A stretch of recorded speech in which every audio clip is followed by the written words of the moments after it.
Once again, welcome back to Bhavadnanantara. Here we are discussing about economic policies. Background music not reduce ಮಾಡಂತೆ. Okay. I think it is possible. It is very good for study. Background music is there, and I am studying. I am teaching very well to you. Okay. I think I am only the hearing background music very loud. Okay, let's come back to the stream. Economic policies. ಇವತ್ತಿನ ಕ್ಲಾಸ್ನಲ್ಲಿ economic ಪಾಲಿಸೀಸ್ನ study ಮಾಡೋಣಂತೆ. ನನ್ನ pen ಇಲ್ಲೈತಿ. Economic policies ಅಂತಂದಾಗ ನಾವು ಏನು ನೋಡಿದ್ದೀವಪ್ಪ hole ಕ್ಲಾಸ್ನಲ್ಲಿ ಅಂತಂದರೆ, first hole ಕ್ಲಾಸ್ನ ಸ್ವಲ್ಪ ರಿವೈಸ್ ಮಾಡ್ಕೊತ ಬಂದರೆ ಎಲ್ಲಿದಾವಪ್ಪ ಅಂತಂದ್ರೆ ಅವು ಎಕನಾಮಿಕ್ ಪಾಲಿಸೀಸ್ ಬಂದುಬಿಟ್ಟು first concept and elements of business environment ನೋಡಿದ್ವಿ, ಎಲಿಮೆಂಟ್ಸ್ ಆಫ್ ಬಿಸ್ನೆಸ್ ಎನ್ವಿರಾನ್ಮೆಂಟ್ ನೋಡಿದ್ವಿ, ಆಮೇಲೆ components of macro environment and micro environment ನೋಡಿದ್ವಿ. ಅದರಲ್ಲಿ ಫಸ್ಟ್ ಆನ್ ಎಕನಾಮಿಕ್ ಎನ್ವಿರಾನ್ಮೆಂಟ್, ಅದರೊಳಗೆ ಒಂದೇದು ಎಕನಾಮಿಕ್ ಕಂಡೀಷನ್ಸ್ ನೋಡಿದ್ವಿ. ಎಕನಾಮಿಕ್ ಕಂಡೀಷನ್ಸಲ್ಲಿ ಏನು ಡಿಸ್ಕಷನ್ ಮಾಡೋವಂಥವೇನಿಲ್ಲ, ಅವು ಮಾಡಿದ್ದೀವಿ. ಆದರೂ ಏನಿದಾವಲ್ಲ ಅವನ್ನಷ್ಟು. ಆಮೇಲೆ ನೆಕ್ಸ್ಟ್ ಏನು ಬಂದಿತ್ತಪ್ಪ ಅಂದರೆ ಎಕನಾಮಿಕ್ ಪಾಲಿಸೀಸ್ ಅಂತ ಬಂದಿತ್ತು. ಅದರ fiscal policy, monetary policy, foreign trade policy ಮತ್ತು ಇಂಡಸ್ಟ್ರಿಯಲ್ ಪಾಲಿಸಿ, ಪ್ರೈಸ್ ಪಾಲಿಸಿ ಮತ್ತು ಇನ್ವೆಸ್ಟ್ಮೆಂಟ್ ಪಾಲಿಸಿ. ಹೀಗೆ ಒಟ್ಟು ನಾವು 6 ಪಾಲಿಸೀಸ್ನ ನೋಡಿದ್ವಿ. ಹೋದ ಕ್ಲಾಸಲ್ಲಿ ಸ್ವಲ್ಪ ಡಿಸ್ಕಷನ್ ಮಾಡಿದ್ವಿ. ಈಗ ಒನ್ ಬೈ ಒನ್ ಡೆಪ್ತಾಗಿ ಹೋಗೋಣಂತೆ. ಎಕನಾಮಿಕ್ ಪಾಲಿಸಿ ಅಂದ್ರೇನು, ಫಿಸ್ಕಲ್ ಪಾಲಿಸಿ ಅಂದ್ರೇನು, ಮಾನಿಟರಿ, ಫಾರಿನ್. ಹೋದ ಕ್ಲಾಸ್ನಲ್ಲಿ ಅಷ್ಟು ಇಲ್ಲ, ಸ್ಕಿಪ್ ಮಾಡಿದ್ದೆ ನಾನು ಆ್ಯಕ್ಚುಲಿ. ಡೆಪ್ತಾಗೆ ಸ್ಟಡಿ ಮಾಡೋಣ ನನ್ನ ಉದ್ದೇಶದಿಂದ ಇದನ್ನೆಲ್ಲ ಸ್ಕಿಪ್ ಮಾಡಿ ನೆಕ್ಸ್ಟ್ ಹೋಗಿದ್ವಿ. ಸೊ ಇವತ್ತು ನಾವು ಎಕನಾಮಿಕ್ ಪಾಲಿಸೀಸ್ ಮತ್ತು ಎಕನಾಮಿಕ್ ಸಿಸ್ಟಮ್ನ ಡೆಪ್ತಾಗಿ ಕಲಿಯೋಣಂತೆ. ಓಕೆ, ಫಸ್ಟ್ ಒನ್ ಏನಪ್ಪ ಅಂತಂದರೆ ಎಕನಾಮಿಕ್ ಪಾಲಿಸೀಸಲ್ಲಿ ಬರುವಂಥದ್ದು ಫಿಸ್ಕಲ್ ಪಾಲಿಸಿ. ಫಿಸ್ಕಲ್ ಪಾಲಿಸಿ ಅಂದರೆ ಹಣಕಾಸು ನೀತಿ. ಹಣಕಾಸು ನೀತಿ ಅಂತ ಕನ್ನಡ ಕರಿತೀವಿ ಇದನ್ನ. Fiscal policy refers to the use of government spending and taxation to influence a country's economic activity, such as growth, employment, inflation, and income distribution. Fiscal policy ಅಂದರೆ ಏನಪ್ಪ ಅಂತಂದ್ರೆ ಗೌರ್ಮೆಂಟ್ ಸ್ಪೆಂಡಿಂಗ್ ಮತ್ತು ಟ್ಯಾಕ್ಸೇಷನ್ ಯೂಸ್ ಮಾಡ್ಕೊಂಡ್ಬಿಟ್ಟು economic activity ಮೇಲೆ influence ತೊಗೊಂಬರೋದಾಗಿರುತ್ತೆ. ಅಂದರೆ government ಎಷ್ಟು spend ಮಾಡಬೇಕು, tax ಎಷ್ಟನ್ನ collect ಮಾಡಬೇಕು ಅನ್ನುವಂಥ ಒಂದು ಥಿಂಗ್ನ ಇಟ್ಕೊಂಡ್ಬಿಟ್ಟು ಎಕನಾಮಿಕ್ ಆ್ಯಕ್ಟಿವಿಟೀಸ್ ಮೇಲೆ ಇನ್ಫ್ಲೂಯೆನ್ಸ್ನ ತೊಗೊಂಡು ಬರೋದಕ್ಕೆ ಏನಂತ ಕರಿತೀವಪ್ಪ ಅಂತಂದರೆ ಫಿಸ್ಕಲ್ ಪಾಲಿಸಿ ಅಂತ ಕರಿತೀವಿ. ಎಕನಾಮಿಕ್ ಆ್ಯಕ್ಟಿವಿಟೀಸ್ ಆದಂಥ ಗ್ರೋತು, ಎಂಪ್ಲಾಯ್ಮೆಂಟು, ಇನ್ಫ್ಲೇಷನ್ ಇರ್ಬೋದು, ಇನ್ಕಮ್ ಡಿಸ್ಟ್ರಿಬ್ಯೂಷನ್ ಇರ್ಬೋದು, ಇವೆಲ್ಲ ಆ್ಯಕ್ಟಿವಿಟೀಸ್ ಮೇಲೆ ಎಫೆಕ್ಟ್ನ ಬೀರೋದೇ ಫಿಸ್ಕಲ್ ಪಾಲಿಸಿ, ಹಣಕಾಸು ನೀತಿ. It is mainly implemented by, ಯಾರು ಇಂಪ್ಲಿಮೆಂಟ್ ಮಾಡ್ತಾರೆ ಅಂತಂದರೆ ministry of finance through budgetary measures. ಬಜೆಟ್ನ ಏನು ಮಂಡಿಸ್ತಿರ್ತಾರಲ್ಲ ಆ ಆಧಾರದ ಮೇಲೆ ಮಿನಿಸ್ಟ್ರಿ ಆಫ್ ಫೈನಾನ್ಸ್ದವರು ಇದನ್ನು ಇಂಪ್ಲಿಮೆಂಟ್ ಮಾಡ್ತಾರೆ. ಗೌರ್ಮೆಂಟ್ ಆಫ್ ಇಂಡಿಯಾದಲ್ಲಿ ಕೂಡ, ಅಂದರೆ ಇಂಡಿಯಾ ಕಂಟ್ರಿಯಲ್ಲಿ ಕೂಡ. ಸಿಂಪಲ್ ಟರ್ಮ್ನಲ್ಲಿ ಹೇಳಬೇಕಾದ್ರೆ ಫಿಸ್ಕಲ್ ಪಾಲಿಸಿ ಅಂತಂದರೆ government's plan of how to earn money and how to spend it. Government plan ಮಾಡುತ್ತೆ ಮನಿನ ಹೇಗೆ ಅರ್ನ್ ಮಾಡೋದು by taxes, and how to spend it, ಅದನ್ನು ಹೇಗೆ ಸ್ಪೆಂಡ್ ಮಾಡೋದು, ಹೇಗೆ ಖರ್ಚು ಮಾಡೋದು ಬೈ ಎಕ್ಸ್ಪೆಂಡಿಚರ್. ಇದಕ್ಕೆ ಏನಂತ ಕರಿತೀವಪ್ಪ ಅಂದರೆ ಫಿಸ್ಕಲ್ ಪಾಲಿಸಿ ಅಂತ ಕರಿತೀವಿ. ಡೆಪ್ತಾಗಿ ಹೋಗೋದಾದರೆ ಫಿಸ್ಕಲ್ ಪಾಲಿಸಿ ಅಬ್ಜೆಕ್ಟಿವ್ಸ್ ಏನು, ಉದ್ದೇಶಗಳೇನೇನು ಬರ್ತಾವೆ ಅನ್ನೋದು ನೋಡೋದಾದರೆ, ಒಂದನೇದು ಉದ್ದೇಶನ ಎಕನಾಮಿಕ್ ಗ್ರೋತ್ ಆಗೋದು, ಆರ್ಥಿಕ ಬೆಳವಣಿಗೆ. To promote overall development by increasing investment in infrastructure, industries and public welfare. Public welfare ಇರ್ಬೋದು, ಇಂಡಸ್ಟ್ರೀಸ್ ಇರ್ಬೋದು, ಇನ್ಫ್ರಾಸ್ಟ್ರಕ್ಚರಲ್ಲಿ ಇನ್ವೆಸ್ಟ್ಮೆಂಟ್ ಮಾಡೋದ್ರ ಮೂಲಕ, ಇನ್ವೆಸ್ಟ್ಮೆಂಟ್ನ ಇನ್ಕ್ರೀಸ್ ಮಾಡೋದ್ರ ಮೂಲಕ ಓವರ್ ಆಲ್ ಡೆವಲಪ್ಮೆಂಟ್ನ ಪ್ರಮೋಟ್ ಮಾಡೋದಾಗಿರುತ್ತೆ ಒಂದನೇ ಉದ್ದೇಶ ಫಿಸ್ಕಲ್ ಪಾಲಿಸಿದು.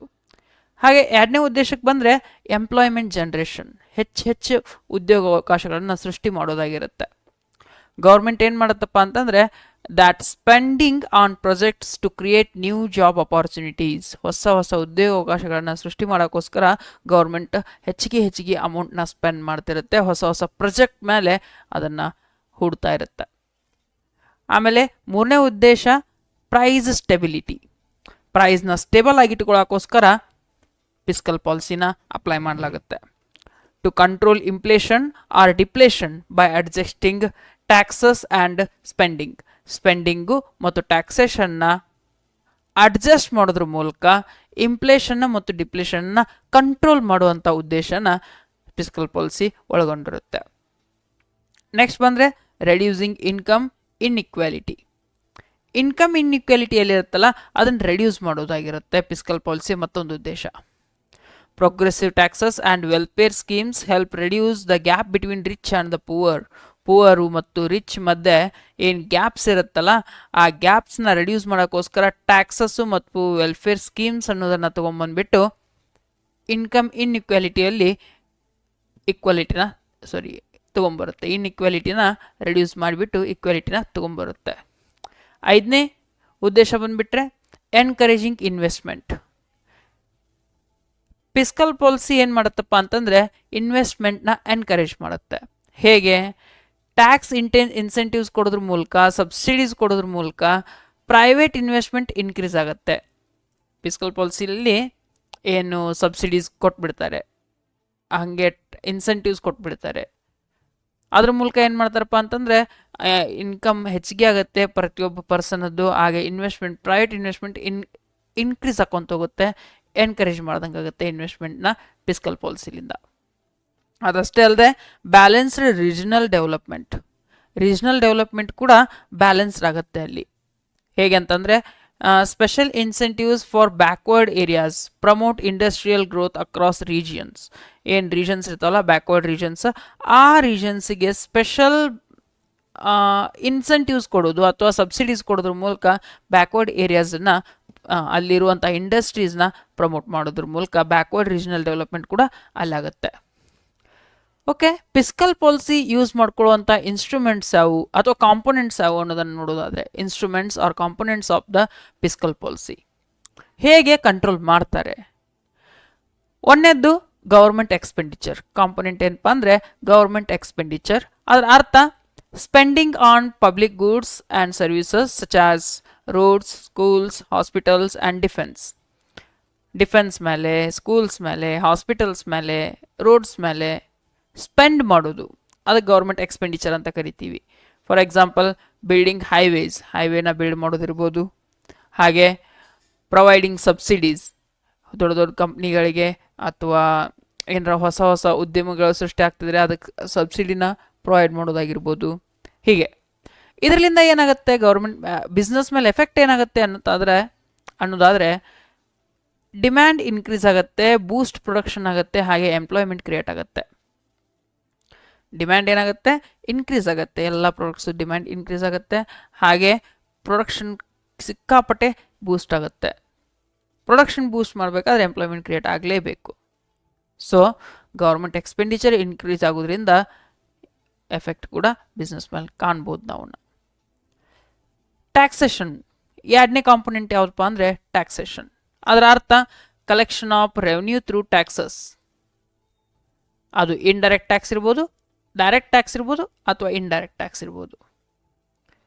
ಅದ್ರ ಮೂಲಕನೂ ಫಿಸ್ಕಲ್ ಪಾಲಿಸಿ ಅಲ್ಲೇ ಇರೋದು. ಆ್ಯಕ್ಚುಲಿ ಕಲೆಕ್ಷನ್ ಮತ್ತು ಎಕ್ಸ್ಪೆಂಡಿಚರ್ ಆಲ್ರೆಡಿ ಹೇಳಿದ್ದೀನಿಲ್ಲ, ಕಲೆಕ್ಷನ್ ಮತ್ತು ಎಕ್ಸ್ಪೆಂಡಿಚರ್. ಇನ್ಕಮ್ ಟ್ಯಾಕ್ಸ್ ಕಲೆಕ್ಟ್ ಮಾಡೋದು, GST ಕಲೆಕ್ಟ್ ಮಾಡೋದು, ಹಾಗೆ ಎಕ್ಸೈಸ್ ಡ್ಯೂಟಿನ ಕಲೆಕ್ಷನ್ ಮಾಡೋದು. ಹೈ ಕಲೆಕ್ಷನ್ ಮಾಡಕತ್ರ ಪ್ರಾಫಿಟ್ ರೆಡ್ಯೂಸ್ ಆಗುತ್ತೆ, ಹೌದಾ? ಆಮೇಲೆ ಇನ್ವೆಸ್ಟ್ಮೆಂಟ್ ಕೂಡ ಕಡಿಮೆ ಆಗುತ್ತೆ. High taxes reduces disposable income as well as profits. ಏನು ಸರ್ಕಾರಕ್ಕೆ ತೋರಿಸುವಂಥ ಇನ್ಕಮ್ ಇರುತ್ತಲ್ಲ ಅದನ್ನು ರೆಡ್ಯೂಸ್ ಮಾಡ್ಕೋತಾರೆ, ತೋರಿಸೋದನ್ನು ಹಿಂಜರಿತಾರೆ. ಅದಷ್ಟೇ ಅಲ್ಲದೆ ಲೋ ಟ್ಯಾಕ್ಸಸ್ ಇದ್ದಂದ್ರಪ್ಪ ಏನಾಗತ್ತಂತಂದರೆ that encourage spendings and investment. ಹೆಚ್ಚಿಗೆ ಸ್ಪೆಂಡ್ ಮಾಡೋಕ್ಕೆ ಹೋಗ್ತಾರೆ ಎಲ್ಲರೂ, ಹಾಗೆ ಇನ್ವೆಸ್ಟ್ಮೆಂಟ್ ಕೂಡ ಮಾಡ್ತಾರೆ. G S T, income tax, excise duty low ಆಗೋದ್ರಿಂದ ಹೆಚ್ಚಿಗೆ ಇನ್ವೆಸ್ಟ್ಮೆಂಟ್ ಆಗ್ತದೆ, ಹಾಗೆ ಸ್ಪೆಂಡಿಂಗ್ ಕೂಡ ಹೆಚ್ಚಿಗೆ ಆಗ್ತದೆ. ಟ್ಯಾಕ್ಸೇಷನ್ ಮೂಲಕನೂ ನಾವು ಫಿಸ್ಕಲ್ ಪಾಲಿಸಿನ ಕಂಟ್ರೋಲ್ ಮಾಡ್ಬೋದು, ಅಥವಾ ಏನು ಎಫೆಕ್ಟ್ ಆಗುತ್ತೆ ಅದು ಕಂಟ್ರೋಲ್ ಇರುತ್ತೆ ಎಕನಾಮಿ. ನೆಕ್ಸ್ಟ್ ಬಂದರೆ public borrowing. When government borrows money from public or foreign sources to meet its expenditure, ಅದಕ್ಕೇನಂತ ಕರಿತೀವಪ್ಪ, ಪಬ್ಲಿಕ್ ಬಾರೋಯಿಂಗ್ ಅಂತ ಕರಿತೀವಿ. ಗೌರ್ಮೆಂಟ್ ಯಾವಾಗ ಪಬ್ಲಿಕ್ ಕಡೆಯಿಂದ ಮತ್ತು ಫಾರಿನ್ ಸೋರ್ಸಸ್ಲಿಂದ ಮನಿನ ತಗೊಳ್ಳುತ್ತೋ, ಅಂದರೆ ಪಡೆಯುತ್ತೋ, ಎದಕ್ಕೋಸ್ಕರ ಪಡಿತಾರಪ್ಪ ಅಂತಂದರೆ ಟು ಮೀಟ್ ಇಟ್ಸ್ ಎಕ್ಸ್ಪೆಂಡಿಚರ್. ಈಗ ಟ್ಯಾಕ್ಸ್ ಕಲೆಕ್ಷನ್ ಕಡಿಮೆ ಆಯಿತು, ಎಕ್ಸ್ಪೆಂಡಿಚರ್ ಹೆಚ್ಚಿಗೆ ಆಯಿತು, ಆ ಎಕ್ಸ್ಪೆಂಡಿಚರ್ನ ಮೀಟ್ ಮಾಡೋಕ್ಕೋಸ್ಕರ ಏನು ಪಬ್ಲಿಕ್ ಬಾರೋಯಿಂಗ್ ಮಾಡ್ತಾರಲ್ಲ, ಅಂದರೆ ಹೆಚ್ಚಿಗೆ ಅಮೌಂಟ್ ತೊಗೊತಾರಲ್ಲ ಪಬ್ಲಿಕ್ ಕಡೆಯಿಂದ, ಅದಕ್ಕೆ ಪಬ್ಲಿಕ್ ಬಾರೋಯಿಂಗ್ಸ್ ಅಂತ ಕರಿತೀವಿ. ಹೆಂಗೆ ತಗೋತಾರೆ? ಬಾಂಡ್ಸ್ ಕೊಡೋದ್ರ ಮೂಲಕ ತಗೋತಾರೆ, ಲೋನ್ಸ್ ಪಡಿತಾರೆ ಪಬ್ಲಿಕ್ ಕಡೆಯಿಂದ. ಓಕೆ, ಇದರಿಂದ ಏನು ಎಫೆಕ್ಟ್ ಆಗುತ್ತೆ ಬಿಸ್ನೆಸ್ ಮೇಲೆ ಅನ್ನೋದಾದರೆ, that effects on interest rates and private investment. Interest rates increase ಆಗ್ತವೆ, ಹಾಗೆ ಪ್ರೈವೇಟ್ ಇನ್ವೆಸ್ಟ್ಮೆಂಟ್ ಕೂಡ ಡಿಕ್ರೀಸ್ ಆಗ್ತದೆ ಪಬ್ಲಿಕ್ ಬಾರೋಯಿಂಗ್ಸ್ ಮಾಡೋದ್ರಿಂದ. ನೆಕ್ಸ್ಟ್ ಬಂದರೆ ಇನ್ನೊಂದು ಇನ್ಸ್ಟ್ರೂಮೆಂಟ್ ಬಂದ್ಬಿಟ್ಟು ಡೆಫಿಸಿಟ್ ಫೈನಾನ್ಸಿಂಗ್. ಡೆಫಿಸಿಟ್ ಫೈನಾನ್ಸಿಂಗ್ ಅಂತಂದರೆ ಯಾವಾಗ ಹಣ ಅವಶ್ಯಕತೆ ಬೀಳುತ್ತಲ್ಲ ಗೌರ್ಮೆಂಟ್ಗೆ, ಆಗ ಪಬ್ಲಿಕ್ ಬಾರೋಯಿಂಗ್ಸ್ ಮಾಡೋ ಬದಲಿಗೆ, ತಗೊಳ್ಳೋದ್ರ ಬದಲಿಗೆ ಪಬ್ಲಿಕ್ ಕಡೆಯಿಂದ ಅಥವಾ ಫಾರಿನ್ ಕಂಟ್ರೀಸ್ಲಿಂದ ತಗೊಳ್ಳೋದ್ರ ಬದಲಿಗೆ ಪ್ರಿಂಟ್ ಹಾಕಿಬಿಡೋದು ಹೊಸ ರೊಕ್ಕನ. ಬಾರೋಯಿಂಗ್ ಫ್ರಮ್ ಆರ್ ಬಿ ಐಲಿಂದ ಪಡ್ಕೊಳ್ಳೋದು. ಯಾವಾಗ ಬಜೆಟ್ ಡಿಫಿಸಿಟ್ ಒಳಗೆ ಬರುತ್ತೆ, ಲೆಸ್ ಅಂದರೆ ಮೈನಸ್ ಒಳಗೆ ಬರುತ್ತೆ, ಆಗ ಹೊಸ ಮನಿನ ಪ್ರಿಂಟ್ ಹಾಕಿಬಿಡೋದು ಅಥವಾ ಆರ್ ಬಿ ಐ ಕಡೆಯಿಂದ ಪಡ್ಕೊಂಡು ಬಿಡೋದು. ಇದಕ್ಕೇನಂತ ಕರಿತೀವಪ್ಪ ಅಂದರೆ ಡೆಫಿಸಿಟ್ ಫೈನಾನ್ಸಿಂಗ್ ಅಂತ ಕರಿತೀವಿ. ಇದರಿಂದ ಏನಾಗುತ್ತೆ ಅನ್ನೋದಕ್ಕಿಂತ ಮುಂಚೆಗೆ ಏನು ಎಕ್ಸಾಂಪಲ್ ಕೊಡೋದಾದರೆ, that is used in developing countries like ಇಂಡಿಯಾದಲ್ಲಿ ನಮ್ಮ ಡೆವಲಪಿಂಗ್ ಕಂಟ್ರಿ ಗೊತ್ತಿರುವಂಥ ವಿಷಯ, ನಮಗೆ ಮುಂದುವರಿಯುತ್ತಿರುವಂಥ ರಾಷ್ಟ್ರ, ಇಂಥ ಕಂಟ್ರೀಸ್ ಒಳಗೆ ಹೆಚ್ಚಿಗೆ ಯೂಸ್ ಆಗುತ್ತಿದ್ದು. ಅದರಲ್ಲಿಂದ ಇನ್ಕ್ರೀಸ್ ಮನಿ ಸಪ್ಲೈ ಇನ್ಕ್ರೀಸ್ ಆಗುತ್ತೆ, ಎಲ್ಲರ ಕೈಯಲ್ಲಿ ಸಿಕ್ಕಾಪಟ್ಟೆ ರೊಕ್ಕ ಓಡಾಡಕತ್ತುತ್ತೆ. ಸೊ ಅದರಲ್ಲಿಂದ ಏನಾಗತ್ತಪ್ಪ ಅಂತಂದರೆ ಇನ್ಫ್ಲೇಷನ್ ಕ್ರಿಯೇಟ್ ಆಗುತ್ತೆ. ಅದೇ ಹೆಚ್ಚಿಗೆ ಪ್ರಿಂಟ್ ಹಾಕಿದ್ರಪ್ಪ ಅಂತಂದರೆ, ಓವರ್ ಯೂಸ್ ಆದರೆ ಡೆಫಿಸಿಟ್ ಫೈನಾನ್ಸಿಂಗ್ ಯೂಸ್ ಮಾಡಿದ್ರೆ ಅಂತಂದರೆ ಇನ್ಫ್ಲೇಷನ್ ಸಿಕ್ಕಾಪಟ್ಟೆ ಕ್ರಿಯೇಟ್ ಆಗುತ್ತೆ, ಎಲ್ಲ ವಸ್ತುಗಳ ಬೆಲೆ ಗಗನಕ್ಕೇರಿ ಕುಂದಿರುತ್ತೆ, ಹಾಗೆ ಮನಿ ವ್ಯಾಲ್ಯೂ ಕೂಡ ಕಳ್ಕೊಳ್ಳುತ್ತೆ. ಆಗ $1ಗೆ $120, $130 ಕೊಡಬೇಕಾಗತ್ತೆ. Okay, types of fiscal policy ನೋಡೋದಾದರೆ ಎಷ್ಟು ಪಾಲಿಸೀಸ್ ಇದ್ದಾವೆ, ಟೈಪ್ಸ್ ಎಷ್ಟಿದ್ದಾವೆ ಫಿಸ್ಕಲ್ ಪಾಲಿಸಿಯಲ್ಲಿ, ಹಣಕಾಸು ನೀತಿಯಲ್ಲಿರುವಂಥ ಪಾಲಿಸೀಸ್. ಒಂದನೇದ್ದು ಎಕ್ಸ್ಪ್ಯಾನ್ಷನರಿ ಫಿಸ್ಕಲ್ ಪಾಲಿಸಿ, ಎರಡನೇದ್ದು ಕಾಂಟ್ರಾಕ್ಷನರಿ ಫಿಸ್ಕಲ್ ಪಾಲಿಸಿ. ಎಕ್ಸ್ಪ್ಯಾನ್ಷನರಿ ಫಿಸ್ಕಲ್ ಪಾಲಿಸಿ ಬಂದುಬಿಟ್ಟು ಇದನ್ನು ಯಾವಾಗ ಯೂಸ್ ಮಾಡ್ತಾರಪ್ಪ ಅಂತಂದ್ರೆ ರಿಸೆಷನ್ ಟೈಮ್ ಒಳಗೆ ಯೂಸ್ ಮಾಡ್ತಾರೆ. ಸ್ಲೋ ಗ್ರೋತ್ ಇರುತ್ತೆ ಎಕನಾಮಿ ಒಳಗೆ, ಹಾಗಿರುವಂಥ ಟೈಮ್ದೊಳಗೆ ಇದನ್ನ ಯೂಸ್ ಮಾಡ್ಕೋತಾರೆ. ಹಾಗೆ ಕಾಂಟ್ರಾಕ್ಷನರಿ ಫಿಸ್ಕಲ್ ಪಾಲಿಸಿನ ಇನ್ಫ್ಲೇಷನ್ ಟೈಮ್ದೊಳಗೆ ಯೂಸ್ ಮಾಡ್ತಾರೆ, ಅಥವಾ ಓವರ್ ಹೀಟಿಂಗ್ ಎಕನಾಮಿ ಸಿಕ್ಕಾಪಟ್ಟೆ ಮೇಲೆ ಹೋಗ್ತಿರತ್ತಲ್ಲ ಆ ಟೈಮ್ದೊಳಗೆ ಕಾಂಟ್ರಾಕ್ಟ್ ಮಾಡೋಕ್ಕೆ ಟ್ರೈ ಮಾಡ್ತಾರೆ. ಏನು ಮಾಡುತ್ತೆ ಗೌರ್ಮೆಂಟ್ ಆ್ಯಕ್ಷನ್ ಏನು ತಗೊಳುತ್ತೆ? ಯಾವಾಗ ರಿಸೆಷನ್ ಕ್ರಿಯೇಟ್ ಆಗಿರುತ್ತಲ್ಲ ಆ ಎಕ್ಸ್ಪ್ಯಾನ್ಷನರಿ ಫಿಸ್ಕಲ್ ಪಾಲಿಸಿನ ಯೂಸ್ ಮಾಡೋದ್ರ ಮೂಲಕ ಗೌರ್ಮೆಂಟ್ ಸ್ಪೆಂಡಿಂಗ್ನ ಇನ್ಕ್ರೀಸ್ ಮಾಡುತ್ತೆ ಮತ್ತು ಟ್ಯಾಕ್ಸಸ್ನ ರೆಡ್ಯೂಸ್ ಮಾಡುತ್ತೆ. ಟ್ಯಾಕ್ಸಸ್ ರೆಡ್ಯೂಸ್ ಆದವು ಅಂತಂದ್ರೆ ಗೌರ್ಮೆಂಟ್ ಸ್ಪೆಂಡಿಂಗ್ ಇನ್ಕ್ರೀಸ್ ಮಾಡ್ತಾ ಇರುತ್ತೆ. ಅದಕ್ಕೇನಂತ ಕರಿತೀವಪ್ಪ ಅಂದ್ರೆ ಎಕ್ಸ್ಪ್ಯಾನ್ಷನರಿ ಫಿಸ್ಕಲ್ ಪಾಲಿಸಿ ಅಂತ ಕರಿತೀವಿ. ಅದರಲ್ಲಿಂದ ಏನಾಗುತ್ತೆ ಎಕನಾಮಿಕ್ ಮೇಲೆ ಎಫೆಕ್ಟ್ ಅನ್ನೋದಾದರೆ ಡಿಮ್ಯಾಂಡ್ ಬೂಸ್ಟ್ ಆಗುತ್ತೆ, ಡಿಮ್ಯಾಂಡ್ ಇನ್ಕ್ರೀಸ್ ಆಗುತ್ತೆ ಎಲ್ಲ ಪ್ರಾಡಕ್ಟ್ಸದ್ದು. ಅಷ್ಟೇ ಅಲ್ಲ, ಪ್ರೊಡಕ್ಷನ್ ಕೂಡ ಇನ್ಕ್ರೀಸ್ ಆಗುತ್ತೆ, ಎಂಪ್ಲಾಯ್ಮೆಂಟ್ ಕ್ರಿಯೇಟ್ ಆಗುತ್ತೆ ಎಕ್ಸ್ಪ್ಯಾನ್ಷನರಿ ಫಿಸ್ಕಲ್ ಪಾಲಿಸಿಯಿಂದ. ಅದಷ್ಟೇ ಅಲ್ಲದೆ ಯಾವಾಗ ಇನ್ಫ್ಲೇಷನ್ ಕ್ರಿಯೇಟ್ ಆಗಿರುತ್ತಲ್ಲ ಆಗ ಕಾಂಟ್ರಾಕ್ಷನರಿ ಫಿಸ್ಕಲ್ ಪಾಲಿಸಿನ ಯೂಸ್ ಮಾಡ್ಕೊಳ್ತಾರೆ. ಆಗ ಏನು ಮಾಡುತ್ತಪ್ಪ ಅಂದರೆ ಗೌರ್ಮೆಂಟು ಸ್ಪೆಂಡಿಂಗ್ನ ರೆಡ್ಯೂಸ್ ಮಾಡುತ್ತೆ, ಹಾಗೆ ಟ್ಯಾಕ್ಸಸ್ನ ಇನ್ಕ್ರೀಸ್ ಮಾಡಿಬಿಡುತ್ತೆ. ಟ್ಯಾಕ್ಸಸ್ನ ಇನ್ಕ್ರೀಸ್ ಮಾಡೋದ್ರಿಂದ ಏನಾಗುತ್ತಪ್ಪ ಅಂದರೆ ಎಫೆಕ್ಟು ಎಕನಾಮಿ ಮೇಲೆ ಇನ್ಫ್ಲೇಷನ್ ಕಂಟ್ರೋಲ್ ಆಗುತ್ತೆ.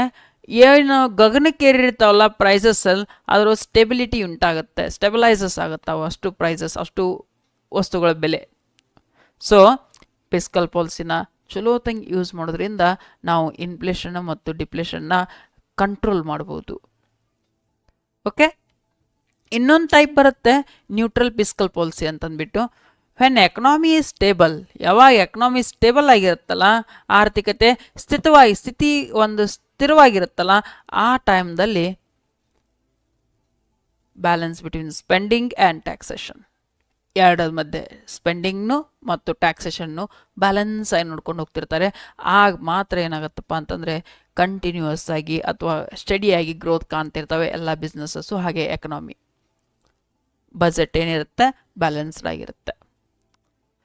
ಓಕೆ, ಮೇನ್ ಇಂಪ್ಯಾಕ್ಟ್ ಏನು ನೋಡಬೇಕಪ್ಪ ಅಂದರೆ ಫಿಸ್ಕಲ್ ಪಾಲಿಸಿಯಿಂದ ಬಿಸ್ನೆಸ್ ಮೇಲೆ ಏನು ಇಂಪ್ಯಾಕ್ಟ್ ಆಗುತ್ತೆ ಅನ್ನೋದೇ ಇಂಪಾರ್ಟೆಂಟ್ ಆದಂಥ ವಿಷಯ. ಇದರಲ್ಲಿ ಏನು ಆಸ್ಪೆಕ್ಟ್ ಬಂದುಬಿಟ್ಟು ಟ್ಯಾಕ್ಸೇಷನ್ ಪಾಲಿಸಿಲಿಂದ ಏನು ಇಂಪ್ಯಾಕ್ಟ್ ಆಗುತ್ತೆ, ಪಾಸಿಟಿವ್ ಹಾಗೂ ನೆಗೆಟಿವ್ ಇಂಪ್ಯಾಕ್ಟ್ ಆಗ್ತಿರುತ್ತೆ ಬಿಸ್ನೆಸ್ ಮೇಲೆ.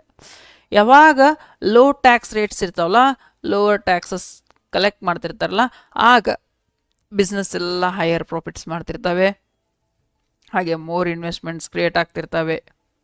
ಹಂಗೆ ಹೈಯರ್ ಟ್ಯಾಕ್ಸಸ್ ಇದ್ದರೆ ಅದರ ಉಲ್ಟಾ ಆಗುತ್ತೆ, ಪ್ರಾಫಿಟ್ ರಿಡ್ಯೂಸ್ ಆಗುತ್ತೆ, ಇನ್ವೆಸ್ಟ್ಮೆಂಟ್ಸ್ ಕೂಡ ಲೆಸ್ ಆಗ್ತವೆ. ನೆಕ್ಸ್ಟ್ ಬಂದರೆ ಪಬ್ಲಿಕ್ ಎಕ್ಸ್ಪೆಂಡಿಚರ್ ಮೇಲೆ ಏನು ಇಂಪ್ಯಾಕ್ಟ್ ಆಗುತ್ತೆ ಬಿಸ್ನೆಸ್ ಮೇಲೆ, ಪಬ್ಲಿಕ್ ಎಕ್ಸ್ಪೆಂಡಿಚರ್ಲಿಂದ ಏನು ಇಂಪ್ಯಾಕ್ಟ್ ಆಗುತ್ತೆ. ಗೌರ್ಮೆಂಟ್ ಏನು ಮಾಡ್ತಿರುತ್ತಪ್ಪ ಅಂದರೆ ಪ್ರೊಜೆಕ್ಟ್ಸ್ನ ಕ್ರಿಯೇಟ್ ಮಾಡ್ತಿರುತ್ತೆ, ಹಾಗೆ ನ್ಯೂ ಬಿಸ್ನೆಸ್ ಅಪಾರ್ಚುನಿಟೀಸ್ ಕ್ರಿಯೇಟ್ ಆಗ್ತಿರ್ತವೆ. ಎಕ್ಸಾಂಪಲ್ ಕನ್ಸ್ಟ್ರಕ್ಷನ್ಸ್ ಆಗ್ತಿರ್ತವೆ, ರಾ ಮೆಟೀರಿಯಲ್ ಸಿಗ್ತಿರ್ತವೆ ಸಿಕ್ಕಾಪಟ್ಟೆ, ಎಷ್ಟೋ ಹೊಸ ಉದ್ಯಮಗಳ ಸೃಷ್ಟಿ ಆಗ್ತಿರ್ತವೆ. ಪಬ್ಲಿಕ್ ಎಕ್ಸ್ಪೆಂಡಿಚರ್ಲಿಂದ ಏನಾಗತ್ತಪ್ಪ ಅಂತಂದರೆ ಪಾಸಿಟಿವ್ ಇಂಪ್ಯಾಕ್ಟೇ ಆಗುತ್ತೆ ಹೊರತು ಆಲ್ಮೋಸ್ಟ್ ನೆಗೆಟಿವ್ ಇಂಪ್ಯಾಕ್ಟ್ ಆಗಲ್ಲ. ನೆಗೆಟಿವ್ ಇಂಪ್ಯಾಕ್ಟು ಆಗುತ್ತೆ. ಫಾರ್ ಎಕ್ಸಾಂಪಲ್ ಕರ್ನಾಟಕ ಗೌರ್ಮೆಂಟ್ ಕೊಟ್ಟಿರುವಂಥ ಫ್ರೀ ಆ ಭಾಗ್ಯ ಈ ಭಾಗ್ಯ, ಜಾಬ್ ಅಪಾರ್ಚುನಿಟೀಸ್ ಎಲ್ಲಿದ್ದಾವೆ. ಸೊ ನೆಗೆಟಿವ್ ಇಂಪ್ಯಾಕ್ಟ್ ಅಂತ ಹೇಳ್ಬೋದು ನಾವು ಇದನ್ನ. ಎಲ್ಲ ಪಬ್ಲಿಕ್ ಎಕ್ಸ್ಪೆಂಡಿಚರ್ಲಿಂದನೂ ಪಾಸಿಟಿವ್ ಇಂಪ್ಯಾಕ್ಟ್ ಆಗ್ತಾವಂತ ಹೇಳೋಕ್ಕಾಗಂಗಿಲ್ಲ. ಫಿಸ್ಕಲ್ ಪಾಲಿಸಿ ಯೂಸ್ ಮಾಡಿದ್ದಾರೆ ಕರೆ, ಆದರೆ ಜಾಬ್ ಅಪಾರ್ಚುನಿಟೀಸ್ ಇಲ್ಲ, ನ್ಯೂ ಬಿಸ್ನೆಸ್ ಅಪಾರ್ಚುನಿಟೀಸ್ ಇಲ್ಲ, ಏನು ಮಾಡೋದು ತಗೊಂಡು. ಓಕೆ, ಎಲ್ಲ ಪಬ್ಲಿಕ್ ಎಕ್ಸ್ಪೆಂಡಿಚರ್ಸು ಹೆಲ್ಪ್ಫುಲ್ ಆಗಂಗಿಲ್ಲ. ನೆಕ್ಸ್ಟ್ ಏನಪ್ಪ ಅಂತಂದರೆ ಸಬ್ಸಿಡೀಸ್ ಮತ್ತು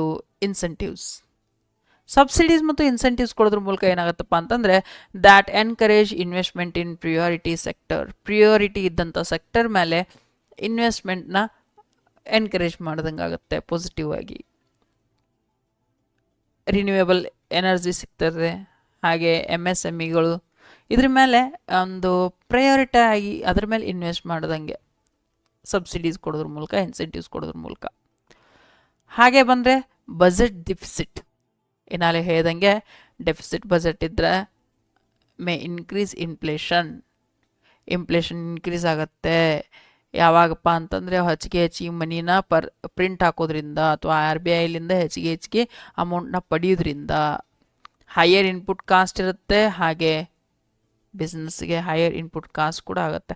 ಅಂದರೆ ಹೆಚ್ಚು ಕಡಿಮೆ ಏನಪ್ಪ ಅಂತಂದರೆ ಎಲ್ಲ ಕಾಸ್ಟದ್ದು ಮಟೀರಿಯಲ್ ಕಾಸ್ಟ್ ಏನಾಗುತ್ತೆ ಇನ್ಕ್ರೀಸ್ ಆಗಿಬಿಡುತ್ತೆ. ಅದರಿಂದ ಇನ್ಕ್ರೀಸ್ ಇನ್ಫ್ಲೇಷನ್, ಎಲ್ಲ ವಸ್ತುಗಳ ಬೆಲೆ ಇನ್ಕ್ರೀಸ್ ಆಕೋಂತ ಕುಂದಿರುತ್ತೆ. ನೆಕ್ಸ್ಟ್ ಏನು ಇಂಪ್ಯಾಕ್ಟ್ ಆಗುತ್ತೆ ನೋಡೋದಾದರೆ ಆಸ್ಪೆಕ್ಟ್ ತೊಗೊಂಡ್ಬಿಟ್ಟು ಪಬ್ಲಿಕ್ ಡೆಟ್ ತೊಗೊಳೋದ್ರಿಂದ ಹೆಚ್ಚಿಗೆ higher borrowing may rise interest rates, ಹೆಚ್ಚಿಗೆ ಪಬ್ಲಿಕ್ ಕಡೆಯಿಂದ ಅಮೌಂಟ್ನ ತಗೊಳ್ಳೋದ್ರಿಂದ ಏನಾಗುತ್ತಪ್ಪ ಅಂತಂದರೆ ಇಂಟ್ರೆಸ್ಟ್ ರೇಟ್ಸ್ ಹೆಚ್ಚಿಗೆ ಆಗ್ತವೆ. ಹಾಗೆ loan for business that may be become costly ಆಗ್ತವೆ. ಯಾವಾಗ ಬಿಸ್ನೆಸ್ಸಿಗೆ ಲೋನ್ ಬೇಕಾಗ್ತೈತಲ್ಲ ಆಗ ಲೋನ್ ಸಿಗದೇ ಇರ್ಬೋದು. ಓಕೆ, ನೆಕ್ಸ್ಟ್ ಬಂದರೆ ಎರಡನೇ ಪಾಲಿಸಿ. ಇಷ್ಟೊತ್ತನ ಡಿಸ್ಕಷನ್ ಮಾಡಿದ್ದು ಫಿಸ್ಕಲ್ ಪಾಲಿಸಿ ಬಗ್ಗೆ, ಹಣಕಾಸು ನೀತಿ ಬಗ್ಗೆ. ಈಗ ಬರೋದು ಮಾನಿಟರಿ ಪಾಲಿಸಿ.